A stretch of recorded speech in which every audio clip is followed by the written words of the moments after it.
Opa, e aí pessoal, beleza? Aqui mais um episódio aqui do nosso querido podcast, né?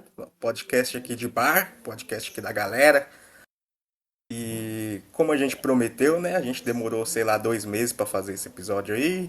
É vida de trabalhador honesto, né? Como a gente falou, conversa de bar. Mas estamos aqui mais uma vez, né? Eu, Jonas, Joseph Nelson e com o meu colega aqui de sempre, um episódio só que teve. O famoso Just Other, Paulão. Se apresenta aí. Opa, olá mais uma vez, né? A infelicidade do diabo, a gente tá aí junto em mais um episódio, né? E diferente do outro episódio, a gente tem mais alguém, olha só. Bora lá. A gente tem mais uma pessoa que é a nossa querida quase teóloga aqui, né? A mestra aqui da igreja, a Vitória. Então pode se apresentar aí. Oi, pessoal, tudo bem? Não vai ter resposta, né? Vocês estão bem. Começa assim já. Mas é isso. Sou eu, Vitória, né? E faltam 2 anos ainda para me formar. Então, nada de mestra, nada de nada. Por enquanto. Por enquanto eu sou só uma micose no sistema. Uma micose. Por que exatamente uma micose? Então aqui a gente tem eu, um opinador, o Paulo, um trabalhador honesto aqui de bar, e uma estudante de teologia de bar também. Então o papo vai ser bom. Sim. E como a gente falou, não foi prometido, a gente prometeu que esse próximo episódio ia ser de Invencível, mas como eu ainda não assisti nem a primeira temporada de Invencível, a gente decidiu falar de um assunto que compete mais a todo mundo aqui, que tá todo um pouco mais fresco, que é sobre a metamorfose de Kafka. Nossa, que diferença, né? Falar de uma coisa da cultura pop, de super-heróizinho, para um clássico da literatura, né? Nossa, que. Agora os caras estão se achando os intelectuais. Mas vamos falar um pouco sobre isso. E vamos dar nossa opinião no mesmo estilinho do Cyberpunk aí, né? Vamos uma conversa descontraída aí, né? E para começar, vamos falar um pouco sobre o autor, né? Franz Kafka, né? Meu querido Franz Kafka aí. Gosto muito desse cara aí. My man, né? É quase um Então, pai, né, velho? quase um irmão mais velho ainda, mais para eu que sou um fã de literatura. E Paulo, quer começar falando um pouco, depois a Vitória, ou vocês decidem aí quem quiser começar a falar sobre esse cara aí, Franz Kafka, meio polêmico, meio esquisito, mas é um grande autor. O que eu tenho a dizer é que eu tenho uma visão muito mais humorística, né? O cara é extremamente trágico, mas eu vejo ele como uma piada viva, né? Um maluco que apanhava do pai e transformou isso em literatura, né? É um sujeito com uma. É um sujeito com uma vida muito tenebrosa, né? O seu passado extremamente tenebroso, cheio de pesadelos, crises, né? O estilo de Kafka, né, é uma mistura de realismo com um absurdo, né? Tanto, né, que a própria metamorfose envolve toda a realidade do mundo empresarial, mas também é um absurdo que o sujeito de repente se encontra em um corpo que não pertence de um inseto, né? E por aí vai, né? Acho que eu não tenho muito o que dizer, eu só sei que eu acho muito engraçado toda a forma de escrita do Franz Kafka, né? Vocês têm algo a complementar aí? Você leu também a Cartas ao Pai, né? Você deu uma lidinha faz um tempinho. Você lembra de alguma coisa? Cara, ele é uma palavra forte, né? Você leu, é uma frase que É é uma de palavra espancar. forte. É quase um xingamento, né, mano? Toma cuidado, isso daqui é um. É uma guilhotina, né? Você leu ou não? Eu escutei um áudio, escutei o audiolivro dele. Só que a mulher que narrava tinha a capacidade narrativa de um pires, né? Aí eu. Então a narração ruim, mas a história é muito complexa, eu não entendi muita coisa. Eu sei que o cara tem um passado tenebroso com o pai. Então a nossa querida Vitória aí, né, especialista em Carl Jung e Ah, não. psicologia, Pelo amor de Deus. o que Que você tem a isso? É um dizer? podcast ou um ataque, pessoal, gente? Tô entendendo isso. Um pouco dos dois. Como assim? Então, olha, eu acho que a diferença entre o Kafka e um tuiteiro depressivo é só que o Kafka sabia escrever, né? Porque ele é uma pessoa miserável. Sim, começo de conversa. É, ele é literalmente uma pessoa miserável, digna de pena. Ele se vê dessa forma, né? Ele se vê como um nada diante do mundo. E o Paulo até falou, né? As causas. Qual a maior causa, né? Dele ter esse sentimento de nulidade, de anulação diante da vida. E a gente tinha conversado um pouco antes dessa relação dele com a família, que é representada também no Carta ao Pai. E a primeira coisa que ele tinha falado é que o Kafka ele realmente mistura o realismo com o absurdo, ou o realismo com a fantasia, com a alegoria. E dando uma pesquisada, eu tinha até achado que o Lukács, né, socialista, justamente reduziu o valor da obra, porque o Kafka ele traz um material bem realista de angústia, de sofrimento, de uma pessoa que está diante da vida, de que ele precisa trabalhar, ele precisa mostrar resultados para a figura do pai, né? Essa exigência também é mostrada no Carta ao Pai. Mas o Lukács, ele diz que na hora que o Kafka vai dizer quais são as causas, ou seja, a vida moderna, alemã e tal, ele acaba fugindo e acaba fazendo uma alegoria e fala do sentimento depressivo. E quando começa a alongar muito. Pode falar, pode falar. Mas esse sentimento de anulação que ele sente, né, é bem preso ao sensorial dele, a coisas que ele de fato experimenta. E no Carta ao Pai, a causa primordial desse sentimento é o pai, é o pai dele, a figura paterna. Não sei por que tantas repetições, né, da mesma palavra. O pai, a figura paterna. O pai. O pai. E esse sentimento de redução diante do pai tem várias partes, né? Dele se ver primeiro, numa primeira fase, ele como criança, ele percebe a diferença de tamanho entre ele e o pai. Então, fisicamente, ele já dizia assim que era possível que o pai esmagasse os ossos dele, que ele poderia ser pisoteado pelo pai e morrer. E ele fala, na hora que eu me comparei, eu vi eu magro, delgado, fraco, miserável, e você forte, grande, largo, né? Ele faz essa comparação, né? E a gente já tinha conversado antes que isso é uma marca muito, assim, presente na literatura do Kafka. Ele se vê de uma forma, assim, toda vez que ele apresenta um contraponto do personagem principal, né? O ponto antagônico na narrativa, é um agente que tem muito mais poder que ele, né? Então, no processo, são os meios ali do Estado, da justiça, que arrebatam o personagem sem que ele consiga se provar justo. Na metamorfose é a mesma coisa, é a família, né? A família é muito maior do que ele. Né? As exigências da família são muito maiores do que ele. Ele é sempre o inseto que não vai conseguir. E outras obras também a mesma coisa, na questão romântica, de se ver sempre num amor, nutrindo um amor platônico, no médico rural a mesma coisa, um médico que não consegue fazer seu trabalho é desprezado por uma vila que precisava dele, dos recursos dele como médico. Enfim, a gente vai falando mais características, mas tentei pegar bastante coisa. Sim, tá ótimo. Excelente introdução. E agora que a gente sabe bastante sobre o autor, né?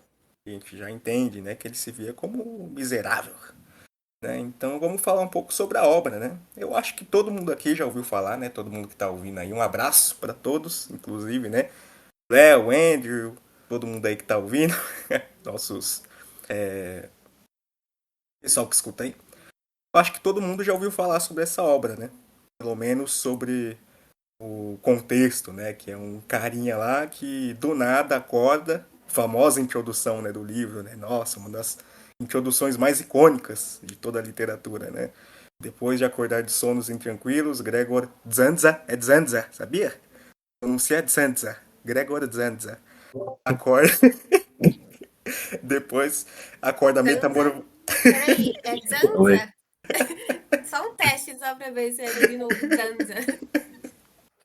acorda metamorfoseado em um inseto. Ou depende da tradução aí, né? Então esse é o contexto, isso é o que todo mundo sabe, é o que é a obra, né? Aí depois vai desenrolando, né? Ele acorda, vira um baratão lá, um besourão, a gente não sabe o que é na verdade, né? Aí depois vai desenrolando, né? Que a família vê que ele virou um inseto, aí ele tem que trabalhar, mas não consegue. Depois a família começa a desprezar ele que dava renda e tal. A gente vai falar sobre isso agora, né? E no nosso primeiro tópicozinho, né? Assim como a gente lá no do Cyberpunk tinha alguns tópicos para o TDAH não bater, vamos falar sobre esse começo, né? Como essa metamorfose do Kafka e todo esse processo que ele vive, né, nesse livro pode ser uma metáfora, eu esqueci a outra palavra, a depressão. Então, se vocês quiserem falar um pouquinho sobre, Eu queria fazer um levantamento. É Zamza? é Zanza, É Zamza? é Gregor Zanza. É Zamza? É muito interessante que o Gregor fica a mesma coisa, né? Gregor, Gregor. Zanza. Gregor normal. Zanza. O Zanza que pega. Gregor Zamzam. Aí também já tá esculhambando, né? Gregor. Zanza. É, tá, por onde que a gente começa? Esse negócio me quebrou do nome dele, calma aí. É da analogia, depressão, esqueci a metáfora e o outro como que vocês falaram antes? É parecido É, com metáfora, eu esqueci a palavra. não, tô Alegoria? ali. Alegoria. Vicky, você quer começar? É... Qual era a pergunta? Não, calma aí. Não, deixa Calma, eu dar um deixa chute inicial, então. Que eu acho que a eu... gente tá perdido, calma aí. Depressão, né? Vamos lá. Para vocês que leram esse livro ou só escutaram falar, muito provavelmente dos três participantes desse episódio, né? Escutaram aí de voz de boca a boca da gente, ou leram alguma coisa na internet. Basta você dar umas folheadas assim, o quê? 3 páginas eu acho que já basta para você perceber que toda a história é, é uma forma que Franz Kafka, né, enxerga a depressão. Ele consegue explicar a depressão dessa forma. Um personagem depressivo que tem uma vida comum, mas é incapacitado por essa condição de ser um inseto. Isso é a depressão. E tudo que acontece ao redor é só é, aquilo que fortalece, né? Então o sujeito acorda incapacitado, não consegue ter forças de se levantar da cama, ele não consegue dobrar o abdômen. Isso daí é até legal que a gente pode dar um Google aqui. Depressão incapacitante. Que é uma condição clínica, né, gravíssima que impede a realização de atividades como, né, trabalhar e se cuidar da forma mais simples, né? O sujeito não consegue cuidar da própria higiene, impedido pela condição extrema de depressão e ansiedade. E é justamente isso, né, dessa forma que já começa, nessa pedrada aí que já começa a leitura, né? Acho que eu comecei bem aqui, acho que dá pra gente fazer a estrutura aqui da conversa. Alguém quer tocar a bola pra frente aí? Deixa a Vitória falar um pouquinho, que daqui a pouco ela vai ter que dar uma saidinha, né? É, então, esse sentimento incapacitante do Zanza. Agora não vai sair mais da minha cabeça esse detalhe. É exatamente esse sentimento de uma pessoa que se transformou em algo indesejável, né? Ou indesejado, para ser mais específica. Ele é um indesejado dentro da casa. E fazendo alguns paralelos, a gente poderia dizer que o seguinte: o personagem, que é o inseto, ao mesmo tempo é a pessoa. E essa alegoria da depressão, em que ele estava preso, acorrentado, também leva ele a um certo afeto com o muquifo dele, né? Aquele lugar em que ele foi desprezado e encaixotado dentro, né? Essa questão do estar preso a um lugar, estar acorrentado a um lugar, que traz exatamente essa ideia da melancolia, de estar acorrentado e entender que faz parte dessa tristeza, dessa, desse sofrimento, de estar preso a alguma coisa, a algum desequilíbrio, e ao mesmo tempo não entender o próprio desequilíbrio ou do que parte esse próprio desequilíbrio. Então, quando a gente fala de melancolia, a gente fala da depressão, muitas vezes a gente fala de uma sensação que não tem objetivo, não tem uma mira. Então, aí, se o Paulo quiser complementar, que eu já estou psicologia e tal, então a melancolia parte até um alvo que é um vácuo. Então, se sente inclinado pela vida ou esmagado pela vida sem um exato foco, né? Então, é como se a causa disso, desse sentimento confuso, também estivesse nublada. Então, é uma é um lugar cheio de inexatidões. Então, assim, no momento em que ele está preso a esse lugar, a esse sentimento de melancolia, de estar prostrado a uma situação, eu tinha marcado, inclusive, outra parte do livro em que eles pensam em retirá-lo do quarto, mas não fazem, né, porque precisavam pegar ele e colocar dentro de uma caixa. Então ele fala, né? Seria fácil que me colocassem dentro de uma caixa e fizessem um buraco para que eu conseguisse respirar e me deixassem pelo menos uma caixinha. Mas nem isso fazem. Né? Ele gostaria de retornar a uma caixa, a um quarto, que deixassem ele no quarto. Só que no quarto ele fica mais evidente, porque o quarto é um lugar útil. E ele, ao contrário, é um objeto inútil que está dentro do quarto. A mesma coisa no Carta ao Pai, quando ele exatamente diz, eu tava inclusive lendo hoje, antes da gente começar, que ele diz assim, você exigia de mim, ele fala pro pai, né? Você exigia de mim enquanto eu ficava no meu quartinho, ficava com os meus livros, com os meus livros, com as minhas coisinhas, com os meus amigos, com as minhas ideias. Então ele sempre se vê encaixotado numa prisão, numa masmorra. Esse é o sentimento. E de não poder sair daquilo. Nossa, que silêncio, gente. É o jeitinho dele, né? É o jeitinho do pai do... O jeitinho do pai. O É o jeitinho dos jeitinho. guri. É o jeitinho, pô. O cara vai lá, dá banho frio no garoto, joga ele pra fora num dia de nevasca. É o jeitinho dele. Sim. Então, assim, olha, esse sentimento que ele tem, né? É um livro muito forte, né? Eu já falei isso, que Comentários polêmicos, hein, gente? Comentários polêmicos. Vixe, Por que que o Kafka não seria um clássico? Porque vixe. Cuidado, hein? Cuidado, E- melhor ó, não. esse Melhor não. assunto é perigoso, mano. Esse assunto é perigoso. Melhor não. sou mais louco que todos vocês não entendem. Não, não fala isso não. Nem, não gera essa associação, não por enquanto. Não por enquanto. Mas, assim, né?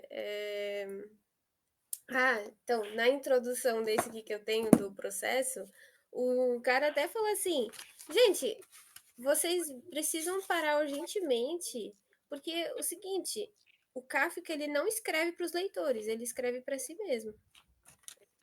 Eu preciso até achar essa citação, mas eu queria que o Paulo desenvolvesse mais e vocês falassem, você e o Jonas falassem sobre isso que eu levantei da melancolia, de não ter exatamente uma causa, uma figura que a pessoa localiza. Então, por exemplo, toda a obra do Kafka, a gente entende que ele tem um processo catártico, um processo de trazer à tona o que leva ele a tanto sofrimento, né? Ele entra como num buraco do coelho, né? Que é a mesma coisa da Alice também, que você entra no subconsciente, né? Você entra no mais profundo das causas dos seus pensamentos e tal.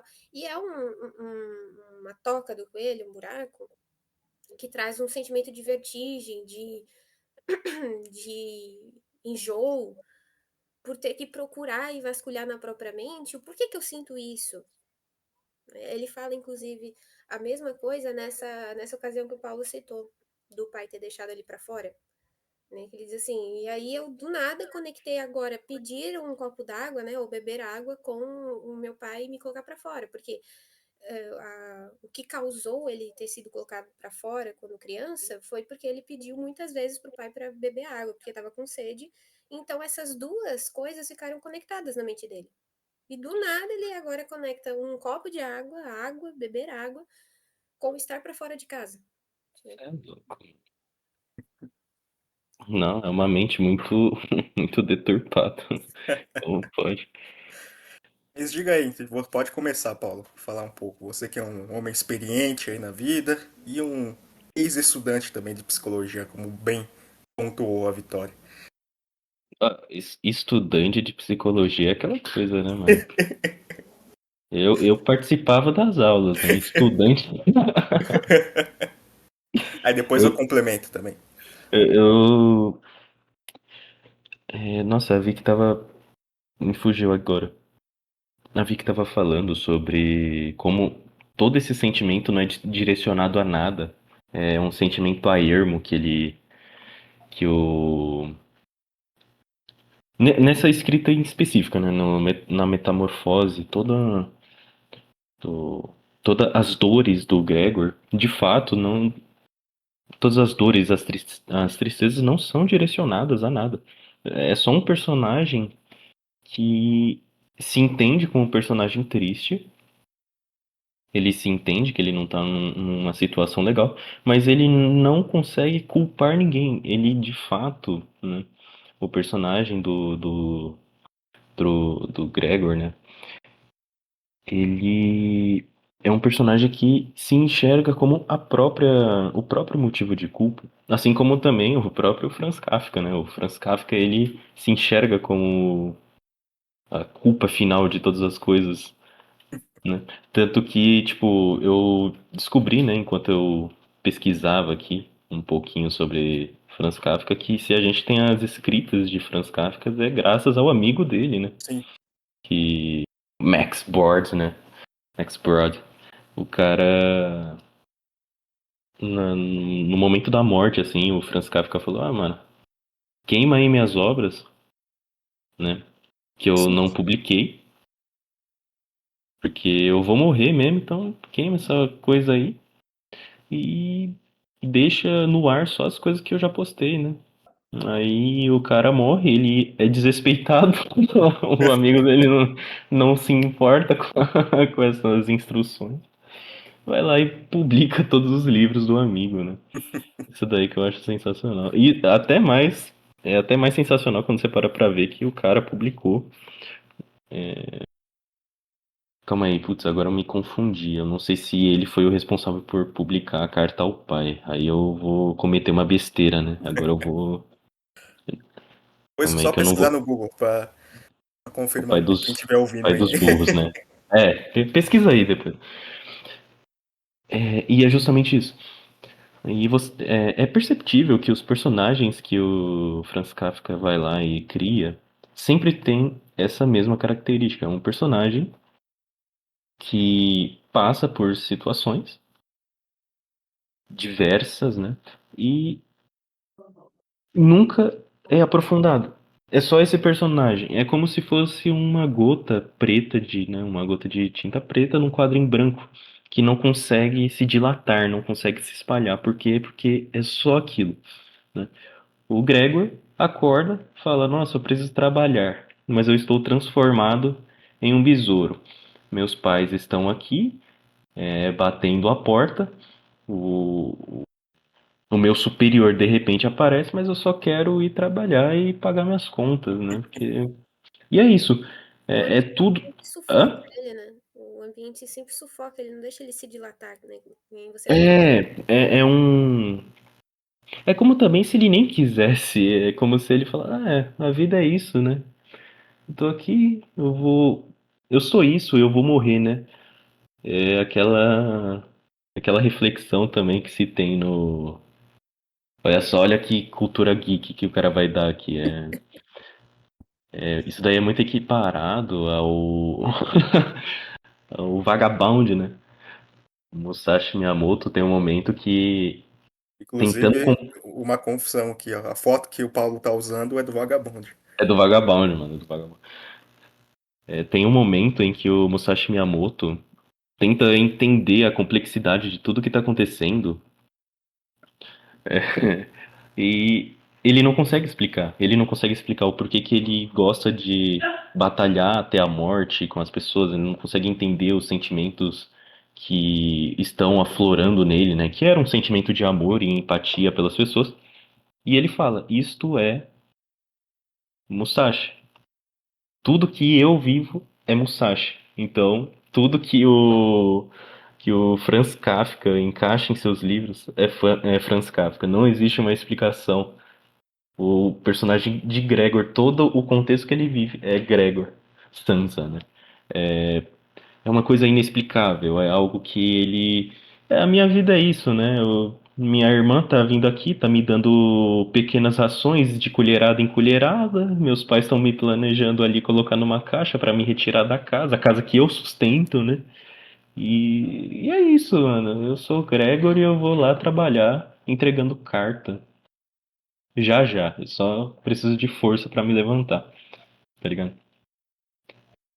Essa complexidade eu acho que eu nunca havia visto em qualquer outra leitura. É muito engraçado, porque não é nada, é um grande nada, né? Que nem a Vicky falou. Vicky, tá aí? Ela tá no momento do silêncio.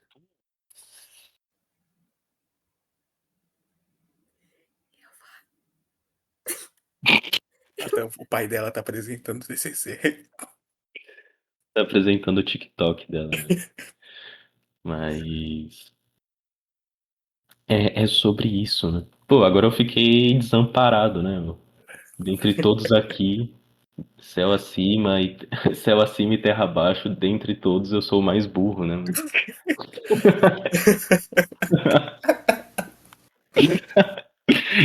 Parafraseando aí Buda, né? Siddhartha.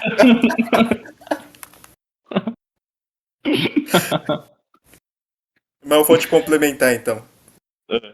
Como eu falei bem pouco, né? Eu tô aqui só de apresentador, né? Zoei aqui, tô de 3K. Eu vou fazer um apanhado aqui, né? Do que vocês falaram, né? Dando a minha opinião.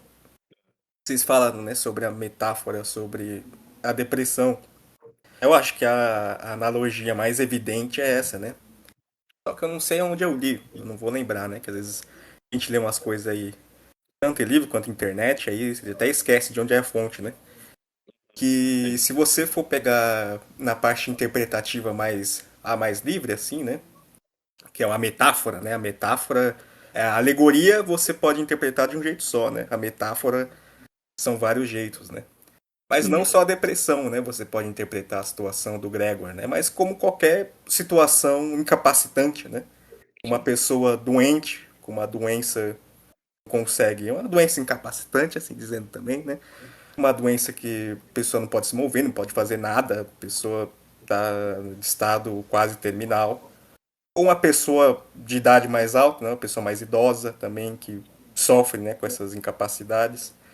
Então, também é uma reflexão, né, para esses vários estados, né, de que a pessoa está numa fragilidade, né. Calma aí. O que você falou foi sensacional. Calma aí, eu tô meio perdido aqui no bloco de notas. Onde que a gente tá agora? Calma aí. Ah, É, aí a gente já tá no comecinho ainda. Depois a gente dá uma avançada mais rápida. A gente tá no. Porque eu fiz um resumo, né? hum, é, Putz, eu acho que esse episódio vai ter que ter duas partes. Olha só que divertido, porque eu tô muito perdido. Só pra contextualizar o pessoal que tá escutando, eu literalmente acordei com o, o Jonas me ligando, né? Eu acordei com o cara me ligando, eu tava dormindo, mano. Pesadíssimo, mano. Porra. Aí eu tô que nem bêbado, sabe? Eu tô só chutando aqui, eu tô só levando. Eu tô feito. Ó, a crítica social do cara. Eu tô feito a presidência do Brasil, tá ligado? Olha! Olha! Eu não vou finalizar, não. É melhor não. Melhor fechar, chat. Olha o processo. Eu Mas não vou nem. então, tem algo a comentar aí? Ai, Tem algo a comentar aí? não, não, é melhor você tomar a frente Ah, porque. então. Tá, então beleza. Beleza. É, então, são várias situações de fragilidade, né, que o Gregor se encontra. Vocês descreveram aí perfeitamente, né? Tanto no interior, a obra inteira, né? Você vai moendo o interior do Gregor, você vai conhecendo, você vai vendo como ele vai pensando, como ele pensa sobre a família, como a mudança também a metamorfose. Eu acho que eu vi um tema que não tá na pauta, né? Mas a metamorfose também eu vi nesse mesmo lugar que eu li sobre isso aí, sobre ser várias metáforas. Eu não lembro onde eu li, eu não lembro mesmo. Mas que a metamorfose não é só do Kafka, né? É uma interpretação que eu vi lá, né? Mas da família, né? Porque depois que o Kafka ele vira um insetão lá e o pessoal não precisa mais montar nas costas dele, aí eles são obrigados, né? A arrumar emprego, são obrigados a se virar. Antes estava só lá nas costas do cara, né? E depois os caras vê que a coisa ficou feia, eles conseguem também se transformar, né? Pra ver que era só preguiça mesmo. Caramba, mano, isso daí é sensacional, porque eu nunca tinha parado pra pensar sobre como essa metamorfose, né? Essa mudança repentina de fato é aplicada à família. Porque aos que não leram, aos que não são leitores natos, né? Assim como eu, é o, o, o Gregor, né, é representado como o sustentáculo da casa. Ele é o pilar que sustenta a casa. Que, tipo, só entra comida pela porta porque o cara tá lá fazendo viagens e mais viagens para entregar mensagens aí pelo mundo, né? E, tipo, todo mundo se acomodou, né? E isso daí é uma das principais características que, né, pode fazer alguém se tornar depressivo, mano. E. Caraca, mano. Ai, me fugiu da cabeça o que eu ia dizer. Ai. Ai, que dor de cabeça.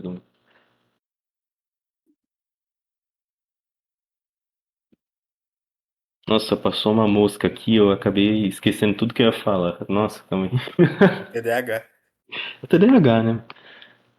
O que que eu tava falando? Calma aí. Disso aí, da mudança da família. Ah, sim. Então, e é muito louco. Eu nunca tinha reparado, porque de fato, durante toda a leitura você vai percebendo, né, que o Gregor fica lá numa salinha, né, no quartinho dele, que é Estranhamente, o quarto dele tem 4 portas de passagem, né? E aí, das 4 portas, ele escuta, né, a ambientação dos pais dele falando o que, que vão fazer, que sei lá o que, pipipi, pá. E durante toda a obra, eles falam, a gente não precisa tanto dele. Isso daí é a adaptabilidade, né, do ser humano. Existem pessoas que só sabem se aproveitar de fato de uma situação. Estou vivendo um momento muito bom que eu tô tendo contato direto com uma pessoa desse nível, assim, que monta nas costas de alguém e não sai por nada. Ela apodrece ali, mas tipo, é o jeitinho dela. O jeitinho dela é não trabalhar, cara. O jeitinho da pessoa é não Ela fala, trabalhar. né? Eu sou hippie, eu não vou trabalhar, eu não vou. Literalmente. A pessoa é rica, ela não precisa trabalhar, né? E mesmo, é, nossa, aí você me corrige, né? Porque essa. Aí você vai ter que me corrigir. Eu não me lembro muito bem das características da irmã do Gregor. Eu sei que ela é uma das personagens mais humanas descritas pelo Gregor, né? Que vai lá e realmente parece se preocupar com ele, vai lá dar Inclusive tem aqui comida. uma reflexão muito bonita dele lá, né? Que ele Ah, tem um monólogo, né? Que ele fala que ele queria. Eu também não vou lembrar, não tá fresco na memória, né? Eu acho que é uma cena que mais me é fresca na cabeça, que eu acho que é uma das mais bonitas. Ele lembra lá que ele quer. Eu acho que a irmã dele toca, não sei se é violino, né? Ele fica reflexivo, que ele só queria comprar um violino novo, queria que a irmã dele seguisse esse sonho. É uma sim, das sim. cenas mais bonitas, né, que o Kafka escreveu. Mas eu não vou lembrar, não tá muito fresco na memória. Não, então. É, é justamente isso, né? E mesmo ela passa por essa mudança repentina, essa metamorfose, né? Como você mesmo falou, porque ela meio que também, por toda circunstância, se eu não me engano, né? Eu posso estar muito enganado, mas se eu não me engano, até ela vai perdendo a sensibilidade de toda a situação e ela começa a ver o Gregor como só um bicho, de fato, né? Isso daí é o que eu me lembro, né? Eu posso estar tendo memórias falsas, né? Mais uma vez eu acabei de acordar. Posso usar isso de desculpa aí. Eu estou correto ou eu tô louco? É isso mesmo. E a Vitória que mandou aqui no off também falou que é isso mesmo, né? Ele não queria que a irmã levasse aquela vida lá do finalzinho, quem leu vai entender, vai saber do que a gente tá falando. Quem E só ele mesmo se sabe. culpava, né? Da vida que eles estavam levando ali, né? Então é realmente isso aí que eu falei. E a irmã dele, eu acho que é uma das melhores personagens, né? Junto com quem mais tá lá próximo dele, que tenta, mas depois também vai. Todo mundo vai meio que desandando, né? Só que E a irmã do Gregor, ainda assim, é uma ótima representação dos tempos modernos, né? Porque assim, ah, quando você para pra ver, as coisas horríveis vão acontecendo, né? E aí nós temos a oportunidade de agirmos como a irmã de Gregor, né? De nos adaptar à situação, né? Como assim? É que a gente vamos fazer assim, vamos fazer um exercício. Qual foi a notícia mais recente aí que você viu na internet, Jonas, né? eu, Já que vi que não tá disponível, então por enquanto vai ser só você participando aí notícia do. em qual sentido? Assim, notícia global, nacional, Ah, qualquer coisa assim. a última notícia que eu vi é que o Brasil tá empatado com a Tunísia. É, o cara se esforça, ele nunca chega na mesma conclusão que ele, mas tá bom. Tá, mas o mundo é só desgraça, né? Tava tendo lá os tiroteios no, no Rio de Janeiro, tava tendo. Tava não, está tendo os conflitos lá na Palestina, tá tendo as guerras na Ucrânia ainda, né? Que por algum motivo não acabou, mas também ninguém se importa. E é justamente isso. As coisas, as coisas ruins vão acontecendo. E a gente se encontra numa situação que nem a irmã do Gregor. A gente vê as coisas terríveis, as catástrofes acontecendo, e a gente fala, dá pra levar, a gente dá um jeito, né? E muitas vezes com até um certo grau de inocência, né, ou até mesmo ignorância, a gente leva as coisas. A gente vê lá o mundo se acabando, a gente vê as guerras lá no Oriente Médio, a gente fala, nossa, mas a gente tá vivendo aqui no Brasil, então dá pra ignorar um pouco, né? As coisas lá vão se consertar, porque não nos compete, pá. Mas na verdade, o que acontece no outro extremo do planeta acaba assim afetando até mesmo a economia da onde a gente vive. Então, a gente vai se desgastando, a gente fala, mas dá pra resolver, que sei lá o quê. Aí a gente vai se desgastando e fala, talvez não dê, e se desgasta mais e, nossa, o mundo é isso, é triste, é coisa maligna, é uma amálgama mesmo. E a gente vai chegando num ponto que a gente entra na situação e fala, a gente tá vivendo isso. Porque se estourar qualquer guerra aqui no Brasil, no começo vai ser uma catástrofe, todo mundo vai estar impactado. Só que mesmo as pessoas que vivem diariamente um cenário de guerra acabam se acostumando com toda a circunstância louca. Porque eles falam, teve o estopim da guerra, muita gente morreu, agora tá mais ou menos controlado. Dá pra gente pular um plano de fuga, a gente escapa daqui do local mais concentrado da guerra e deixa aí a guerra rolar, né? Vamos torcer, quem tem religião que reze, né? Pra ter alguma ajuda, quem não tem que siga forte, e assim segue, né? Eu não sei se eu consegui tirar da minha cabeça, né, toda a série de pensamento que eu tava tecendo aqui quanto à irmã dele. Mas nós somos que nem essa irmã muitas vezes. A gente fala, dá pra gente consertar, mas na verdade não dá, né? A porcaria já se instaurou. O que resta é a gente tentar se adaptar, né? Alguma coisa aí Aí você foi um tecelão, hein? Você foi o Silk Song aí. o Silk Song. Mas é isso, né? E complementando aí o que o Paulo disse aí, Just Other, momento homilia, momento sermão do Cortella, né? E como a literatura também diz, muitos falam aí, né? Não, a literatura eleva o nosso espírito, né? A arte e tal, né? A gente pode tirar algumas reflexões da arte mesmo, trazer da nossa vida. O pessoal fala assim, você lê, você sai outra pessoa, né? Porque tem algumas reflexõezinhas mesmo, né? E mas agora que vocês escutaram tudo isso, né? Tudo que a gente escutou, né? Aproveitando que o Paulo disse, vou dar uma cortelada aqui, vou dar uma homilia, né? Também a obra nos faz refletir, né? Que quem sabe, né? A gente não tem um Gregor Zanza aí do nosso lado, né? Uma pessoa doente, né? Que a gente fala assim, esse miserável aí não faz nada da vida. Um amigo, um Esse é amigo, miserável. um amigo depressivo aí, um familiar depressivo, sei lá, né? Quem sabe a gente não tá sendo como os familiares do Gregor, né? Então é pra se refletir, é de se pensar.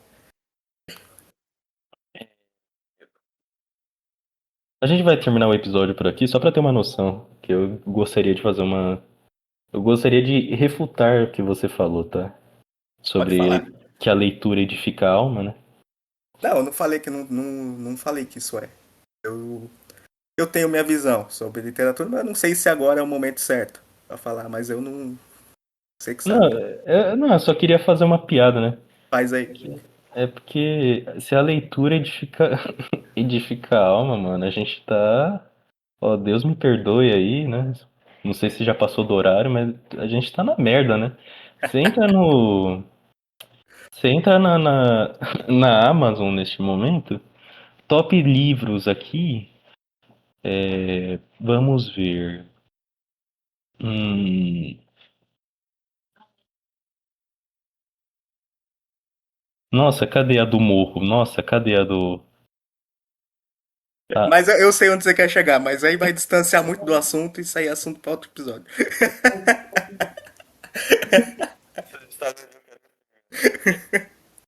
mas a verdade é essa.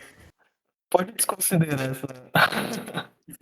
Vou desconsiderar todo esse assunto aí que a leitura edifica a alma. Se você estiver lendo uma Bíblia, se você estiver lendo um documento assim histórico, talvez edifique mesmo. Não, Mas isso daí. eu só fiz uma piada, só ironizei o pessoal. Não, então, eu O só tô pessoal inteligente. estendendo. Caramba, mano. O cara é chato, né? O cara não.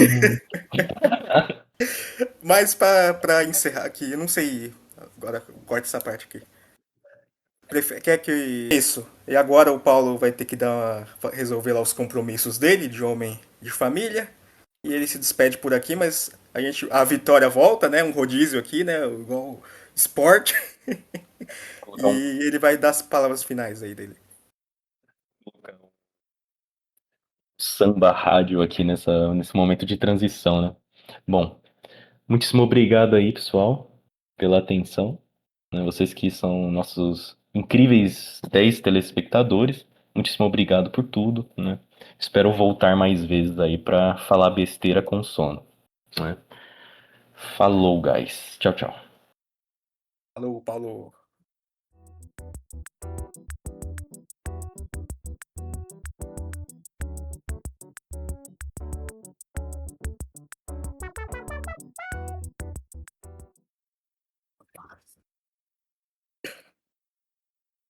Pode?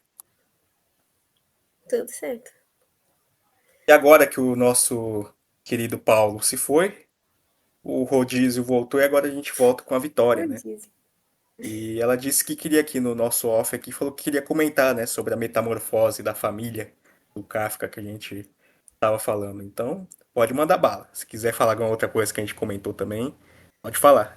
Então, eu queria justamente voltar a comentar um ponto que vocês tinham falado. Por exemplo, o Paulo falou que o Gregor era o sustentáculo, né, da família e tal. E eu tinha resgatado uma das marcações que eu tinha feito enquanto eu estava lendo, na minha leitura. E já fazia muito tempo que eu tinha lido o livro, né? Então eu li tipo, umas 2 ou 3 vezes, eu acho 2 vezes. Mesmo na terceira vez eu não tinha completado a leitura. E eu tava folheando aqui, né, pra gente conseguir fazer o episódio. E acabei topando com uma marcação que me surpreendeu, né, sobre o pai, a figura do pai e a figura da família.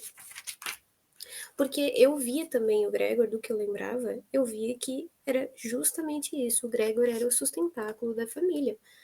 Mas, em uma das partes aqui, ele diz do pai dele o seguinte: o pai era um homem saudável, sem dúvidas, mas idoso, que já não trabalhava há 5 anos, e a quem de qualquer forma não se podiam confiar muitas coisas.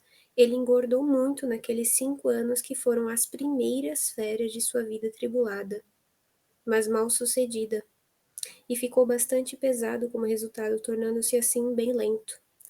Então você vê que o pai do Kafka, na verdade, trabalhou a vida inteira.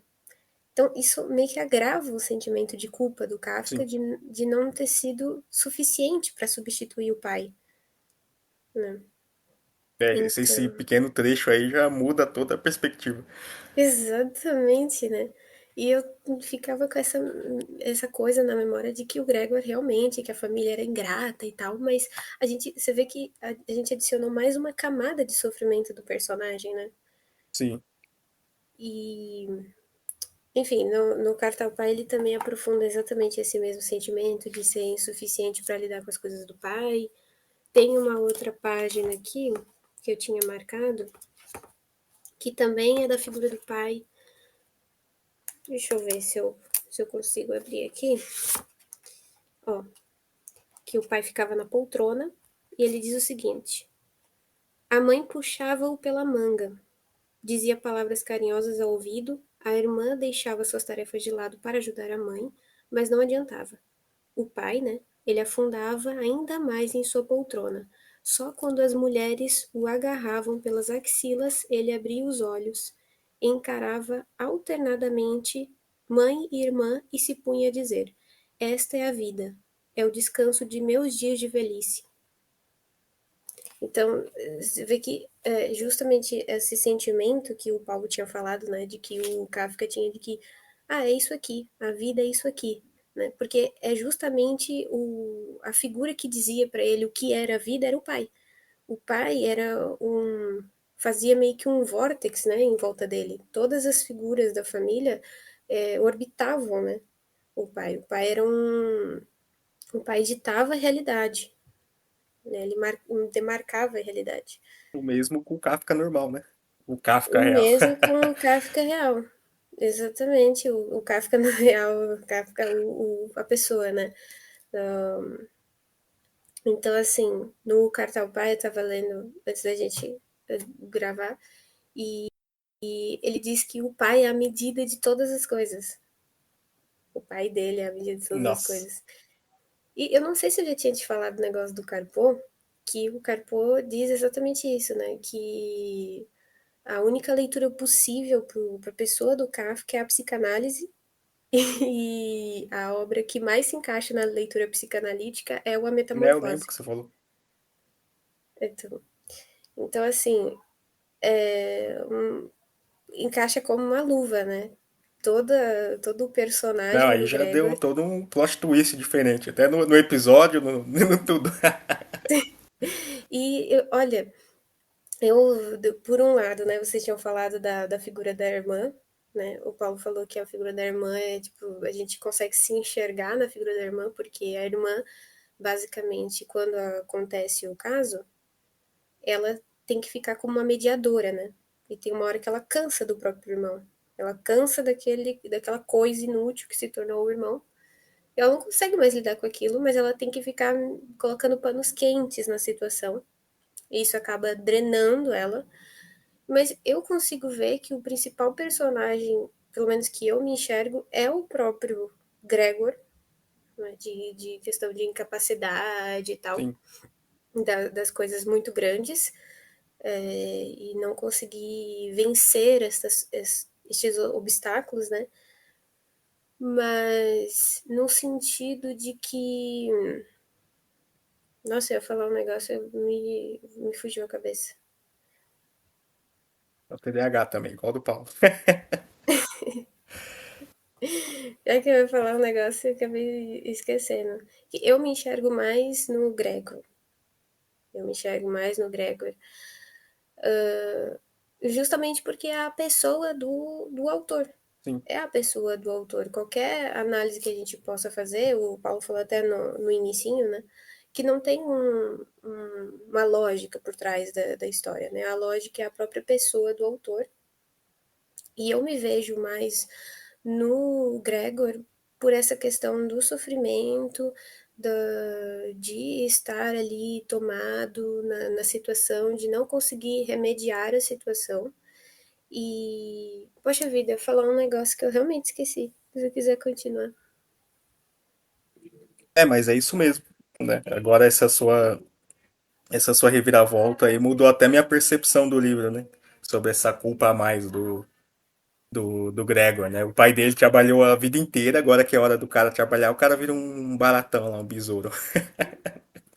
Então Sim, acrescenta ainda mais. sim. Então, eu me consigo me chegar mais nele, no Gregor, né? Consigo mais me chegar no Gregor por causa dessa sensação de estar num sufocamento, né? Sim, Não conseguir superar a situação mais do que remediar a sim. situação. É, o Paulo falou, né, que ele se identifica mais com a irmã, né? Desse sentido do mediador, né? Mas o Gregor dá pra Uhum. muito mais, né, o leitor se identificar, se ele pensar um pouco mais, né? Se colocar no lugar do personagem, né? Eu falei, né? A gente falou sobre a depressão, a gente falou sobre a doença, né? A velhice, né? Mas acho que qualquer incapacidade, né? Diante de alguma circunstância maior, uma circunstância opressora, né? Você consegue se identificar, né? Com essa incapacidade do personagem, né? Essa fragilidade. Então acho que por isso é uma boa metáfora, né, do Kafka, né? Ele fez um, por isso que a você falou não é um clássico, né? Ou não é, aí é outra discussão também, né? Mas eu acho que É, o personagem é outra assim ele é discussão. muito identificável, né? Porque é um drama humano assim, universal, né? que qualquer um acho que consegue se identificar, né, com essa a força das circunstâncias Sim, sobre ele, né, que é o próprio Kafka que a gente conversou também, né, ele se sim. sentia assim. Sabe que eu acho que até a alegoria que ele monta, o pai, ele tem meio que um campo semântico, vamos dizer assim, né? Que ele faz parte de um mesmo universo de forças que seria comparado ao do destino, né? Sim, Então, a gente quando passa a ter a visão do personagem do Gregor, é como se a gente estivesse justamente nessa posição de observar a vida como um todo muito maior do que a nossa intenção, a nossa vontade, o nosso desejo, esse tipo de coisa. A questão do Kafka é que ele passa a ver, por causa do entorno dele, no personagem da Metamorfose, como uma ameaça à própria existência dele, né? sim, É uma coisa muito assim perigosa, porque o fim desse personagem só poderia ser a morte, né? Uma coisa que eu tinha falado com o Paulo quando a gente conversou a primeira vez do livro é que a primeira vez que o personagem morre de fato é na primeira frase. né, na primeira frase do livro. Na primeira frase, porque ali ele já está morto, né? Ele já não é mais o Gregor, ele é uma outra coisa. Uma outra coisa que nem se sabe nomear, não se sabe qual que é o inseto, né? Não se sabe Sim, qual que é a forma exatamente. Fica uma coisa meio nebulosa, mas a gente sabe que não é mais a pessoa que era, né? Então, eu acho que é mais fácil de se identificar com o Gregor, no sentido da gente estar tá na nossa própria vida, ter certos desejos e ter essa sensação de interrompimento, né? sim, Alguma coisa nos interrompe. A passagem para a vida adulta tem isso, né? Que a gente passa a planejar coisas, a idade da infância, né? É caracterizada por isso, até da adolescência também, né? Da fantasia e tal, e pensar, e imaginar, e sonhar.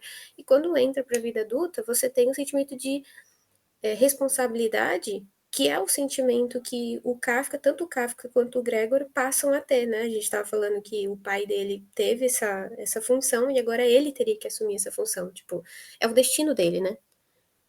sim, Ele não tem para onde correr.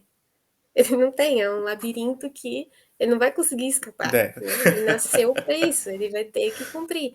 Então, assim, ou é isso ou é morte. Então, o que aconteceu? Ou eu. É morte. Ele não conseguiu e morreu. Então, esse sentimento de culpa é muito grande, porque os maiores personagens que têm uma profundidade é o Gregor, por analogia, vamos dizer assim, porque meio que a anulação dele revela a personalidade dele, né? Tudo aquilo que ele é incapaz de fazer reflete o que ele era antes capaz de Sim, fazer, né? Ali naquele estado ele não conseguia fazer nada, mas antes a gente sabia o que ele fazia. E o pai dele. Eu vejo que o pai, por causa dessa adição, dessa leitura, mais do que a irmã e a mãe, que são meio que reféns dos dois, né? Tanto que o destino do filho acaba batendo a filha. Agora sim, que o filho não é capaz, acaba batendo a filha. Mas ela é meio que vista como uma vítima. Enquanto o Gregor é visto como um fraco, que não foi capaz de fazer o que ele deveria fazer, e, tipo, nasceu para fazer como homem da família, que deveria assumir o papel do pai, agora fica para a filha, que não nasceu para fazer isso. Né? Que nem você falou, do envolvimento dela com a arte e tal. Então, meio que ele foi o motivo de matar a si próprio, matar a família, e eu acho que o símbolo maior de ter matado a família é ter matado o sonho da irmã, como mulher, né? sim. Que seria Que uma eu comentei lá, né? artista, isso, da artista e tal. Que é muito triste, porque ela mesma começa a meio que nutrir uma amargura pelo irmão por causa disso, né? Porque ela deveria ficar servindo os hóspedes, né, da casa. Tem meio que esse sentimento assim de nossa, eu não queria estar aqui, não queria estar tocando para os hóspedes, eu não queria estar nessa função, eu não queria essa vida, eu não queria lidar com isso, mas eu vou ter que fazer. Então, eu acho isso, né? Que a gente pode fazer realmente essa análise de, poxa vida, essa alegoria ela pode encaixar tanto para idosos, né? Uma pessoa que de fato, ou uma pessoa que de fato está doente, está com depressão, mas eu acho que, no modo geral, esse tipo de literatura da melancolia envolve muito isso que eu levantei essa bola do destino, né? Que eu nem tinha pensado antes, mas que me caiu porque eu li também um livro de Jó recentemente, né? Reli o livro de Jó, que é uma Uhum. literatura da melancolia, ou, por exemplo, o do Sísifo, né? Também, de ter que, tipo, Sim, ter um destino tal, e que ele tem que ficar ali, ou do Prometeu, sim, que está também. acorrentado e tal. Então, é uma questão cíclica, né? Que alguém vai ter que lidar com a situação. Se não foi o Gregor, aí quem teve que assumir foi a irmã, né? Foi o resto da família. O resto da O pai família. que estava Mas os pais, aposentado né? voltou a trabalhar. Exatamente, sim. Mas o fruto da família foi quem caiu foi a irmã, né? Porque é a descendência da família, né? Sim, é que vai viver mais. Sim. É um livro muito forte. Eu considero Sim, assim um livro muito forte que eu não acho que qualquer pessoa deveria ler. Já falei isso várias vezes. Eu não acho que qualquer pessoa deveria ler uma Metamorfose, porque ele realmente é mais uma questão de do Kafka de como ele se enxerga no mundo, do que de fato ele acaba fazendo sim uma relação de arquétipos, né, que a gente falou aqui, tipo do Sísifo, do Prometeu, e ter essa relação cíclica, mas porque ele usou recursos literários, ele acabou repetindo, né? Mas ele, sim. enquanto pessoa, ele precisava, ele tinha a literatura como um tipo de desabafo, né? É, ele mesmo fala, né? Que. Isso aí, essa parte eu sei, essa parte eu dei uma lida. Que ele fala que o pai dele queria que ele arranjasse um emprego bom, né? Mas ele queria um emprego que não desgastasse muito ele, porque ele queria se dedicar à literatura, né? Que era a verdadeira vocação dele. Sim, Então, e ele fala, né, que os amigos dele eram os escritores, né? Que eu vi lá também que ele gostava do Flaubert. E outra coisa também, eu tava lendo as cartas do Gustave Flaubert, né? Que escreveu Madame Bovary, Salammbô, vários livros aí, né? E ele meio que tem bastante coisa em paralelo com o Kafka, né? Porque ele também sentia essa melancolia. E ele fala, né, que ele escrevia para ele mesmo, né? Que ele escrevia nem se fosse para ou enterrar os originais dele junto com os mortos, junto com quando ele morresse, né? E que ele não gostava de escrever para o público, né? Ele sentia nojo, asco, né? De escrever para o público, ele escrevia para ele mesmo, senão ele ficava doente e tal. Ele sentia essa melancolia e a única coisa que fazia essa melancolia dele cessar é escrever, né? Escrever, se dedicar à arte, à literatura, e mesmo essa dedicação dele ainda era dolorosa. Então, os dois bem depressivos, assim, né? Bem trágicos. você sabe que isso de escrever para si, né, é uma coisa assim tão recorrente há tanto tempo, porque eu me surpreendi, porque recentemente eu estou lendo sobre Antigo Testamento, estudando sobre o Antigo Testamento, e eu acho que isso, no geral, é uma literatura masculina. Por mais que as pessoas possam ter a figura da mulher como mais melancólica, mais triste, eu vejo como uma típica literatura masculina de verdade. Por exemplo, o salmista é sempre representado como um homem. É um homem que sofre por suas questões e tal. A gente vê o homem é aquele que rasga as vestes, né? Sim. Tem essa questão. Nossa, eu acho assim incrível, porque na questão dos salmos, tem um dos salmistas que é da família de Coré, né? Da linhagem de Coré. E, e a linha de Coré era uma família que foi amaldiçoada por Deus, porque Coré, né, o líder, ele decidiu ir contra a lei de Deus. E aí todo o resto dos filhos teve que se dispersar contra aquela o destino da família, Uhum. que seria o pai, o patriarca da família. Aí é o paralelo também. O paralelo. E um desses salmistas, que é dessa família de levitas, ele, ele que escreve o Salmo 88, o salmo mais triste, né? Uhum. Que não tem um final feliz, não tem um final de doxologia, né? Que seria louvor. Uhum. Então, Você vê que esse tipo de literatura de desabafo, de ter que botar para fora o que você está sentindo, de como eu estou me sentindo no mundo. E, nossa, é uma coisa muito recorrente, muito mais antiga do que a gente imagina, né? Esse salmista, especificamente, eu esqueci o nome dele. Deixa eu ver se eu pego aqui. O nome dele é Emon. Então, essa é parte, inclusive, dos Salmos, que é caracterizado como história pessoal do salmista. Então, parte dos Uhum. Salmos é como a história do legado inteiro dos judeus e tal, e parte é a história pessoal do salmista, aquilo que ele está, de fato, se desabafando. É literalmente isso, Sim. ele está se desabafando. Né? Só que ali a gente vê como um material muito precioso, porque é um coração quebrantado diante do Senhor. E eu não sei se a gente vai finalizar agora, mas seria bom a gente. Eu vou citar um negócio do Carpo, que eu não sei se eu tinha falado para você, mas eu tinha falado para o Paulo, acho, que ele disse que o Kafka, ele seria uma pessoa de família judia, só que um judeu herético, porque ele acaba remontando alguns conceitos na literatura dele que seriam de pecado, né? Ah, Ou sim. uma fraqueza natural, né? Uhum. Uma fraqueza muito própria dele. E um deus, um transcendente, uma figura acima dele, mas que ele fica à porta da graça e não passa para o outro lado. Ele não faz, ele não consegue fazer essa passagem. Ele é como se fosse um Kierkegaard que não deu certo. Né? Uhum. Um Kierkegaard que ficou só no sofrimento, né? Não transcendeu. Mas pode falar, pode. Eu não vou sair mais. Aí se quiser. Do nada. Eu não vou Não, mais sair. Aí se quiser, se tiver alguns assuntos aí que você já anotou aí, que você já estava preparado para falar, pode falar. Pode mandar bala, hein? então, eu tinha lido, né? Aquela parte que eu falei da melancolia, que é uma característica que marca esse tipo de literatura.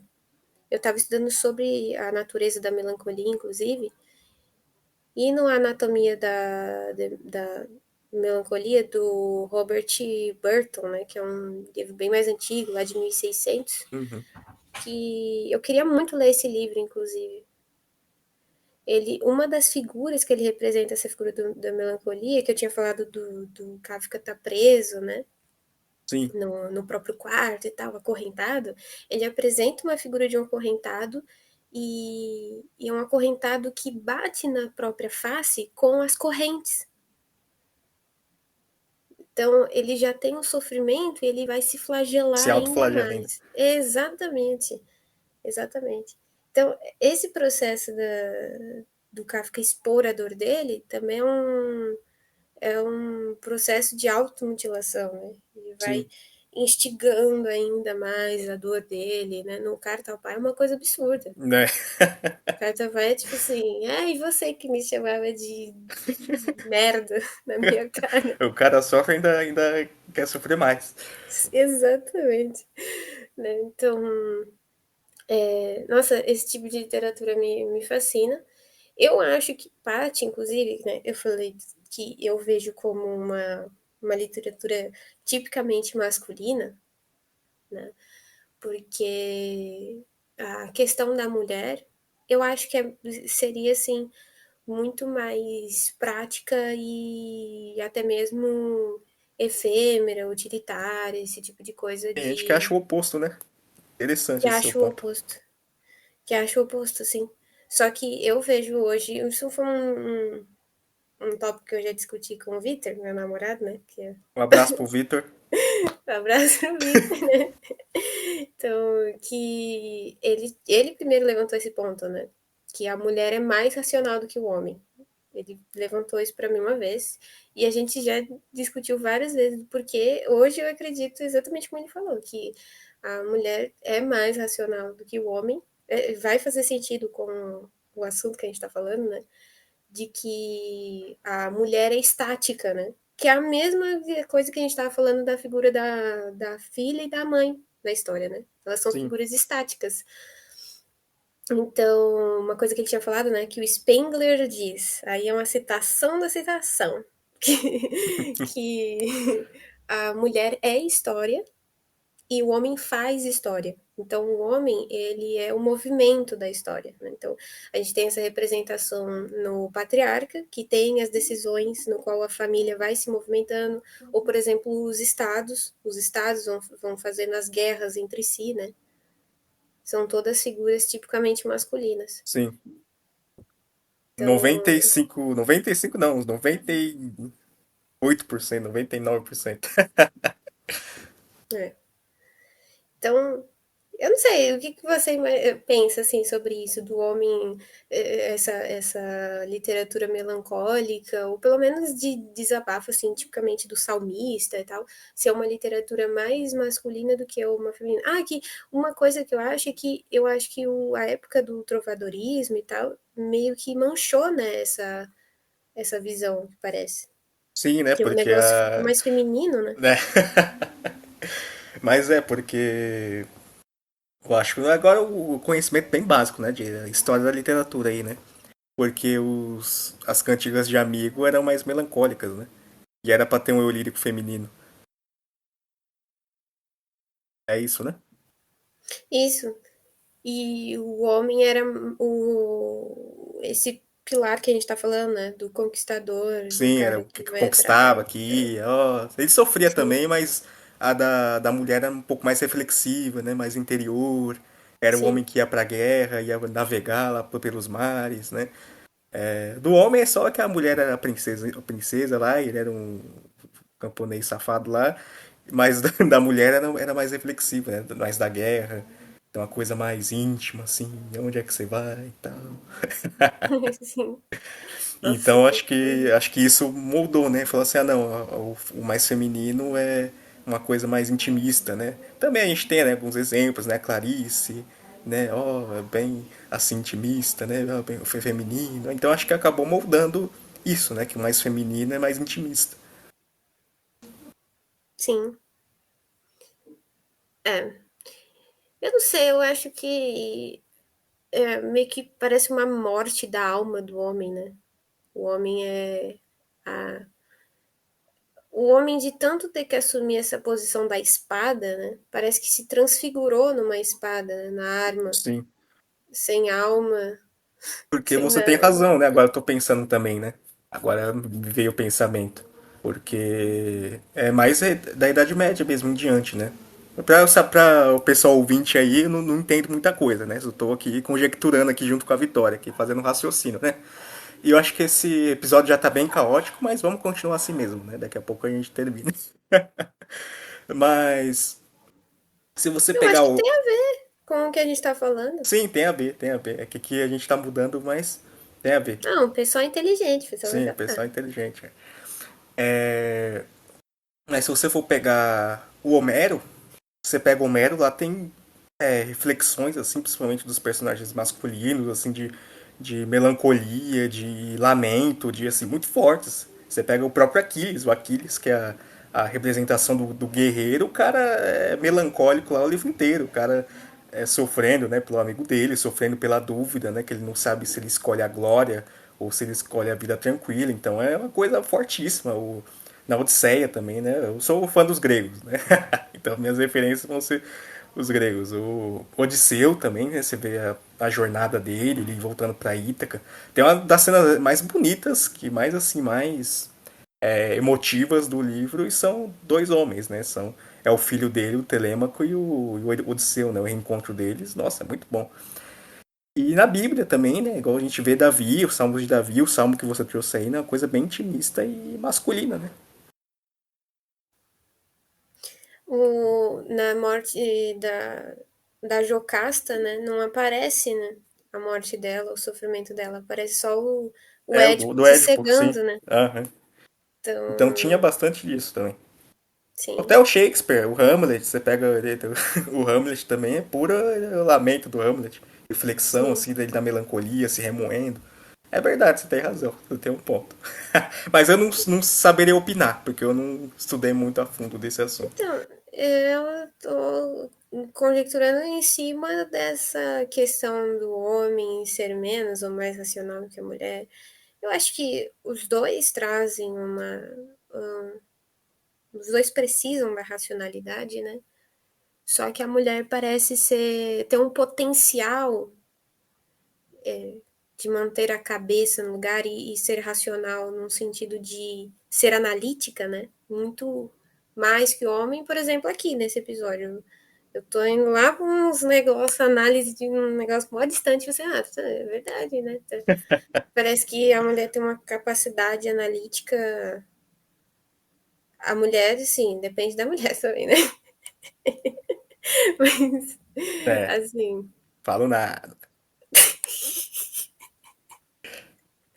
aí pronto. Vai ser tudo isso aqui, né? O podcast vai ser acusado de tudo. Esquerdistas, É direitistas, de não tudo, sei o já era, quê. já era. Acabou. O segundo episódio processado já era. Como que vão processar um episódio que tem uma mulher? E um negro. Uma E um, mulher e um negro. exatamente, um pardo. Como pode? Mas assim, eu fico pensando que uma vez eu falei, inclusive, pro Victor disso, dos Salmos ser uma literatura que para mim parece muito masculina. Muito mais assim capaz de conversar com o homem do que a mulher. A gente vê Eclesiastes também, né? Os Sim, provérbios. Porque até o Eclesiastes, os provérbios, conectando com a metamorfose, também o grande problema de Eclesiastes é o trabalho. sim.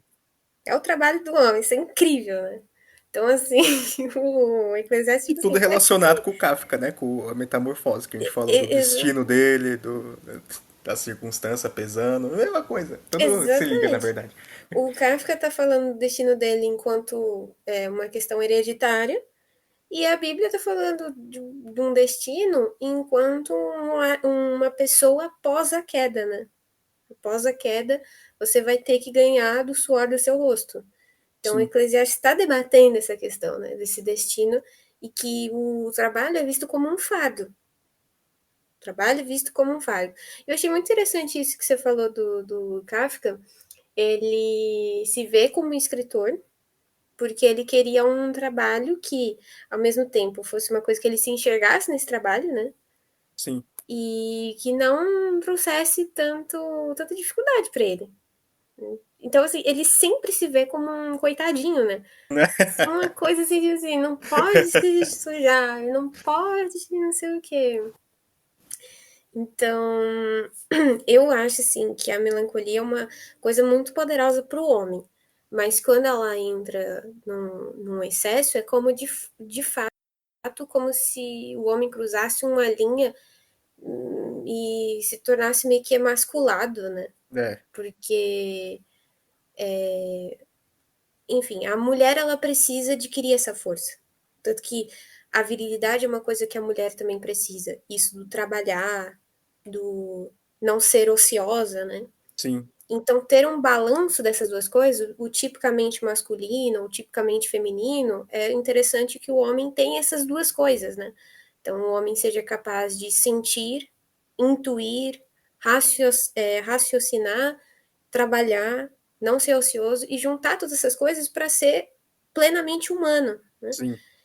E não pode desbalancear. Isso é uma coisa interessante, que a melancolia era dada exatamente como um desbalanço dos líquidos, né, do corpo, Uhum. o humor do corpo, né.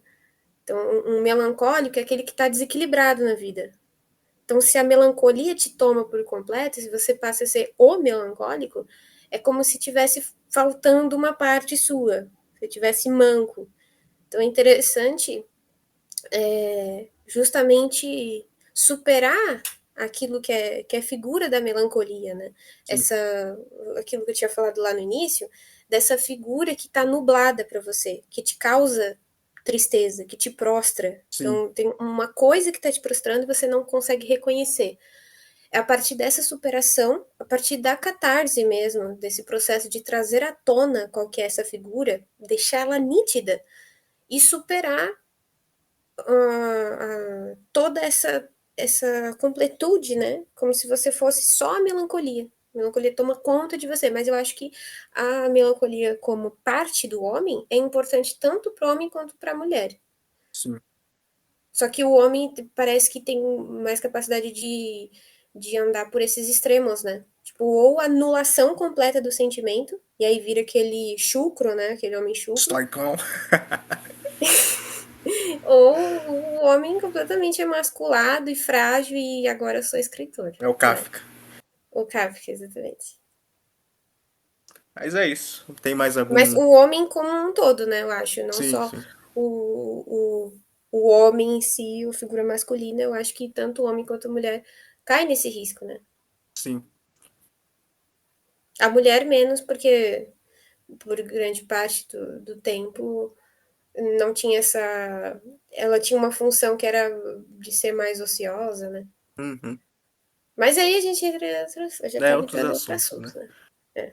Mas é isso. Tem alguma conclusão final? Algum último tópico? Porque já vai dar umas 2 horas de episódio.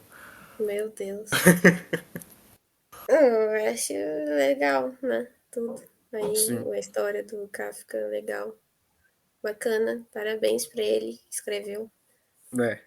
Só Ele podia. morreu semana passada, que pena, né? Que a gente não pode parabéns. Só podia ser um cara mais tranquilo, né? É, O Flaubert, pelo menos, ele era um cara meio trágico, assim, meio triste, mas ele sabia lidar com as coisas. O Kafka, ele era muito. não, Kafka. Kafka não dava. Surto. Inseto. Mas é isso. Nossa, sabe uma coisa? Vou então finalizar com uma curiosidade. Eu assisti a aula de um professor, estava falando do alemão, né? Do livro. E que Oxe. no início ele ele usa a palavra que é para designar, né, o inseto como um tipo de besouro, Uhum. um, um animal relacionado, né, a isso. E a empregada no final do livro chama ele de rola bosta. Então esse é o andar do que resume, né, como ele se vê Né? É sério. E no alemão a palavra, né, começa com mit, que é cama em alemão. Faz sentido. Por Então, isso é olha que bom ver o profundidade. original, né? O original tem É, essas coisinhas assim que a gente não pega. você terminou com essa curiosidade. Não, mas se o Paulo tivesse aqui, ele terminaria com algo assim também. O Paulo está entre nós agora aqui. É. É o espírito dele da Sim, zoeira tá aqui. tá aqui para terminar junto com a gente. É homenagem. Então, eu Mas espero é que tenha isso. sido bem útil, Foi né, bom. para as pessoas acompanharem o raciocínio, pensarem além, né, do que tinham lido no livro sozinhas, né? Sim, parece que foi 2 episódios aqui, né? O primeiro a gente descendo o pau no Gregor, na família dele, e depois a gente vendo que tava todo mundo lascado mesmo. E o Gregor tava mais lascado ainda. Eu E e o o Paulo, Kafka. esses familiares aí, não serve pra nada, tudo montando nas costas do cara. Aí depois a gente vê que tava Aí todo mundo depois o lascado. Kafka é o verdadeiro vilão da história. Ele não quer trabalhar de jeito nenhum. Pior que isso é verdade, porque o pai dele tinha empresa, né? Tinha tudo. Ele que não Uhum. queria fazer as coisas. É, o cara era É complicado. complicado. Mas é isso. Valeu aí pela presença aí, pela contribuição. Eu agradeço, né, E pelo convite. espero que nos próximos episódios aí, algum aí que te interessar, você volte aí também, pra acrescentar, sempre acrescenta. E é isso, um abraço. Fiquem bem e Deus abençoe a todos. Amém. Falou, o próximo episódio, não sei do que vai ser, mas a gente volta aí. Falou, valeu.